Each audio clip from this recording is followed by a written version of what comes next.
Hi everyone, my name is Nyla and welcome to Primrose in Winter. Today's DIY is going to be a neon sign. It's surprisingly pretty easy. The hardest part is drilling the holes in the plastic. So for materials, you're going to need batteries, black tape, a power drill, different size bits, battery operated L-wire, and of course you're going to need plastic for the base of the sign. I got both the L-wire and the plastic from Amazon. When you're buying your plastic, please make sure that it's not too thick or too thin, because if it's too thick, then it's going to be very hard to drill a hole, and if it's too thin, then the plastic will crack. The plastic that I bought had a very shiny, smooth texture, so I couldn't use a pen or pencil on it. I decided to use a dry erase marker because the marker can easily be removed with a paper towel. But for the most part, I didn't know what I wanted on my neon sign, so I just drew some random words. However, if you already know what you want on your neon sign, you can definitely just use tracer paper and then trace it onto the plastic. Eventually, I decided on the word flightless and wrote it out on the plastic base, exactly as I wanted it to look. And before you can start drilling, you have to make sure that there is enough L-wire for your sign. And I did this by tracing the L-wire over the lettering that I already had.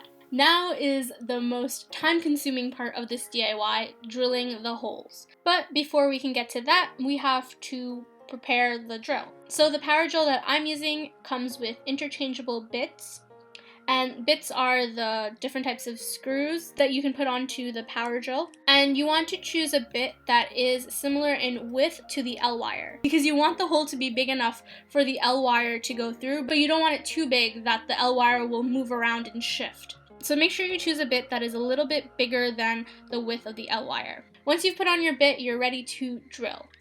Please be cautious when using the holes. If you are under 18, have a parent or guardian, you know the drill. Get it? The drill. Haha. Yes, I know. Okay.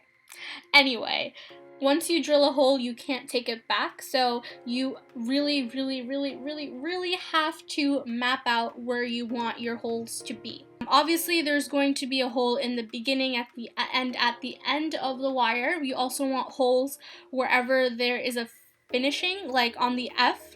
I did a hole at the top of the F and at the bottom, and then I also made 2 holes for the dash. If you're not good at drilling holes, it's very easy to make a mistake and leave weird markings, so I suggest that you use the tracer paper and then trace your word backwards on the back of the plastic so that there are no mistakes on the front. The last step is to thread the L-wire through the holes, and you're going to have to do this twice. The first time that you do it, it's going to be very loose. You're just going to be making sure that you didn't make any mistakes in the holes. And then the second time, you're going to tighten up the L-wire to make sure that the letters are perfectly formed and that they sit flatly against the plastic. So the first time, you're just going to thread it through loosely, and then the second time, you're going to tighten it. On a side note, I just want to mention that my L-wire actually has a retachable remote, so if yours doesn't, then I suggest that you tape down your remote to the back of the plastic. And to make sure that the L-wire keeps its shape over time, you're going to take some black tape and then tape the back of the L-wire. So on screen right now, my first letter is F, so I tightened up the curve of the F, and then on the back where the L-wire is curving over to the next hole, I just taped that down so that the curve of the F won't move. And just do this for the rest of the word. Also use the black tape for taping down certain letters that you didn't want to drill holes for. For example, on screen right now, I didn't want to drill a hole for the curve of my G, so I'm just taking a very thin piece of black tape and just taping down that area. And you can do this for any other letters. There's a few S's in flightless, so I'm going to be using black tape for those as well.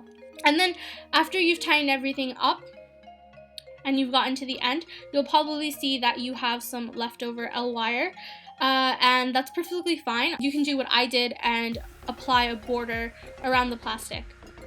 I hope that you liked this DIY, and if you did, please give it a thumbs up. Subscribe if you want to see more. Happy New Year. I know I'm very late, but I hope your 2016 has been great so far. Please comment down below what videos you want me to make next. And I'll see you in my next one. Bye!